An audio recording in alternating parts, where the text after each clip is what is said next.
According to the latest revelations, Princess Diana realized that Prince William was a smart boy with a solid future as king, so he had a lot going for him. Also, William did so well playing sports, and he got along with other people very easily. He was a natural born leader from the beginning, and Diana even referred to William as her soulmate.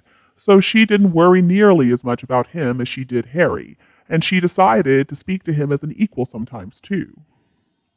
Well, Prince Harry was a different story. He's always had some troubles with his personality, like not listening or acting out. He's always had anger management problems and more. Diana often felt frustrated with Harry because he was always trying her patience. And obviously, Harry was not as intelligent as his older brother, so Diana worried about him in that way too. She wanted Harry to do well in life, but she knew for him being a support for William when he was king might be a challenge for somebody who wasn't very intelligent. A close friend said that Princess Diana worried that Harry might be manipulated to do exactly what he has done, walk away from his family. Had she been alive, I suspect Harry would have been a lot more stable. He would have figured out his place in the royal family, and he would never have gotten together with Meghan or dated her at those Soho houses or whatever it was that they did. Diana worried that Harry might grow to resent William's destiny and not support him the right way, so she tried everything in her power to help them develop a relationship that would last for the rest of their lives. Diana did a great job with both sons. The fact is, she just ran out of time. Prince William, when she passed away, was already 15 years old and he was already a student at Eton, so he was able to work through his feelings of grief. Harry, though, was just shy of 13 and he basically stopped maturing emotionally at that point. His mother's death absolutely destroyed him, and if Meghan had never come along, I think that Harry would still be with his family in the UK. Now, maybe he wouldn't have found somebody to marry him, but at least he wouldn't have done so much damage to his family. Now, I hate to use the word dumb to refer to people, but Harry is dumb. Diana worried about him for some very good reasons. I think a smart person would assess the people they dated, the people they spent time with, but Harry was completely swayed by Meghan's talents, or perhaps a lie about being pregnant. See, dim-witted people have a lot more difficulty in life. They have fewer options, so being a prince was an excellent gig for Harry. He was very lucky. Diana would have helped him out as much as she possibly could have, and she probably would have put him in therapy to deal with his cruel side. When Princess Diana passed away, she left two sons behind. The intelligent one decided to make his mother proud and just work through his grief, but the dumb one decided to stop trying and just do whatever he could to coast through life, while also deciding to use drugs and alcohol to find happiness or to numb the pain. Harry was never very bright, so he dealt with life on a very base level. Did Diana realize this? Well, probably not to this extent, but I do not think she would be surprised that Harry has ruined his life and that he has ruined his relationship with his only brother. I think it's obvious that Harry was born with some narcissistic tendencies, but in some ways, it's really not fair to say that Harry got stuck at age 13. I think that's a simplification of things, and that is a myth that Harry has also perpetuated ever since then. What he has done since the age of 13, though, is just used and abused the love and support from his family. This is a tool that he uses to manipulate people. Even with the help of experts and love surrounding him all the time, Harry never really got better. Of course not, because the thing about it is, narcissism cannot be cured. And I really think that even if Diana had not passed away, Harry still would have become a big problem. That was inevitable. I mean, just think about all his strange behavior. He's so manipulative, and he does it for the entire world to see, which tells us a lot about who he is. Now, Meghan has very similar characteristics without a doubt, and I think that they really support each other's narcissism. But still, we cannot really say that all of this mess is Meghan's fault. Harry is playing people just as much as Meghan does.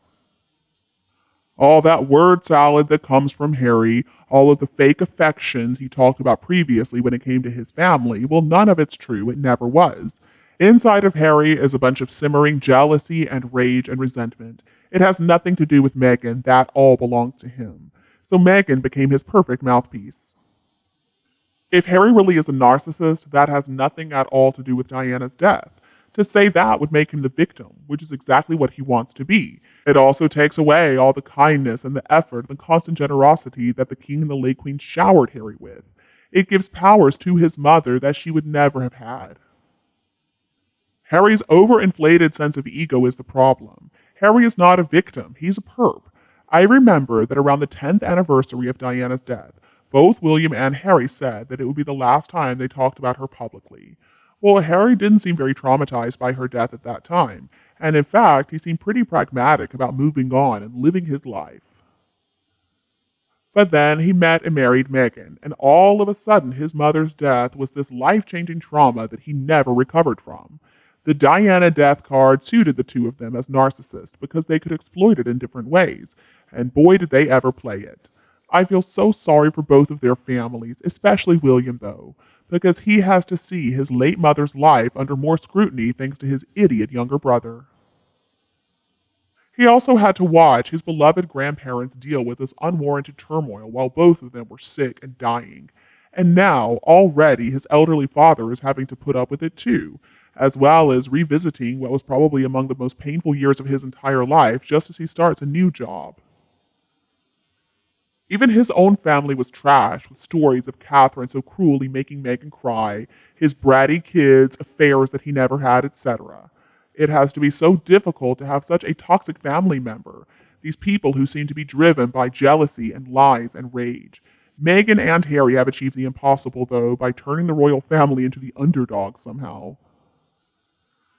Meghan and Harry truly bring out the worst in each other, and it is nasty to see. What's even worse, though, is they believe that everyone else is just as vindictive and grasping as they are.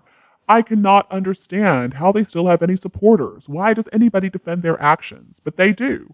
I guess it is true that we've all got the heroes we deserve. I remember the past pretty well.